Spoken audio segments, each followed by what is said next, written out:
वैसे तो हमारे पास इमेजेस मौजूद हैं जिससे हमें पता चलता है कि यूनिवर्स यानी कि ब्रह्मांड एक बहुत शांत जगह है और जितनी दूर हम देखते हैं दूर दूर तक हमें कोई भी खतरा दिखाई नहीं देता है। पर हकीकत तो ये है कि ब्रह्मांड एक बहुत ही खतरनाक जगह है दोस्तों, जो कई आकाशगंगा और ग्रहों के साथ साथ हमारे ग्रह यानी पृथ्वी को भी बहुत बड़े खतरे में डाल सकता है। और हाँ, इस समय ब्रह्मांड हमें खत्म करने की कुछ ज्यादा ही धमकियां दे रहा है। ब्रह्मांड की सबसे खतरनाक चीजों में से एक है एस्टेरॉइड और इस समय हमारे पृथ्वी से उनके टकराने की काफी अनुमान लगाए जा रहे हैं। पूरे यूनिवर्स में बहुत से एस्टेरॉइड हैं जो हमारे लिए खतरनाक हैं, लेकिन इस वीडियो में हम लोग एक स्पेसिफिक एस्टेरॉइड के बारे में जानेंगे जिसका नाम है बेन्यू। बेन्यू में कार्बन की मात्रा काफी ज्यादा है, इसीलिए यह एस्टेरॉइड टाइप सी एस्टेरॉइड के नाम से भी जाना जाता है। बेन्यू की खोज 11 सितंबर 1999 में हुई थी। उस समय इस एस्टेरॉइड का नाम 1999 RQ-36 रखा गया था, लेकिन 2012 में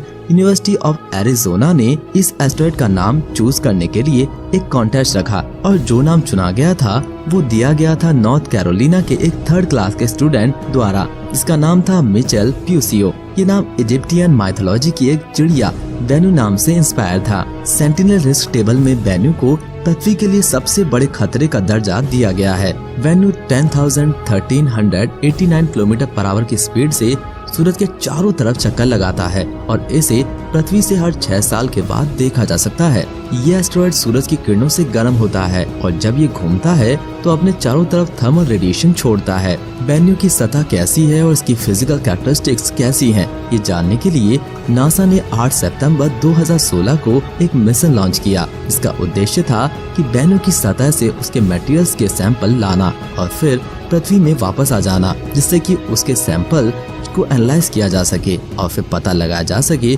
कि बेन्यू की सतह आखिर कैसी है। 18 जून 2019 को नासा ने बताया कि ओसिरिस रेक्स स्पेसक्राफ्ट बेन्यू के बहुत ही पास जाने में सफल रहा और उसने 600 मीटर की दूरी से बेन्यू की सतह की फोटो ले ली है। उस सैंपल की स्टडी करने पर पता चला कि इसका आकार स्पिंडल लाइक स्फेरॉइड की तरह है और इसकी एक्सिस ऑफ रोटेशन ऑर्बिट से 170 डिग्री पर झुकी हुई है और बेन्यू की सतह खुदखुदरी है यानी रफ है, जो अलग अलग साइज और शेप के चट्टानों से ढकी हुई है।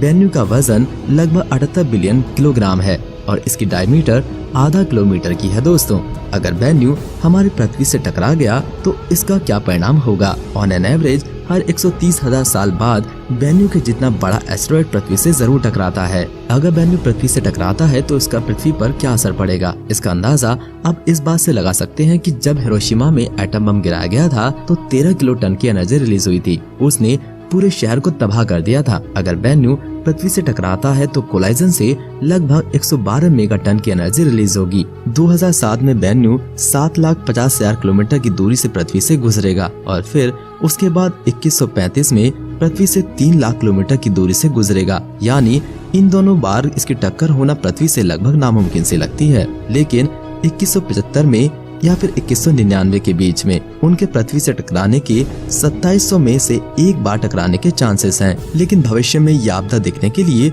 हम में से कोई जिंदा बचेगा ही नहीं, इसलिए घबराने की कोई जरूरत नहीं है। दोस्तों, आई होप कि आपने इस वीडियो से कुछ नया सीखा होगा। अगर आपके अभी भी कुछ सवाल हैं तो आप मुझे कमेंट बॉक्स में बता सकते हैं। दोस्तों इस तरह की और वीडियोस के लिए सब्सक्राइब करें हमारा चैनल। दोस्तों, आपको ये वीडियो कैसा लगा हमें कमेंट्स करके जरूर बताएं, जिससे कि इस तरह के और वीडियोस हम आपके लिए लाते रहें। धन्यवाद दोस्तों।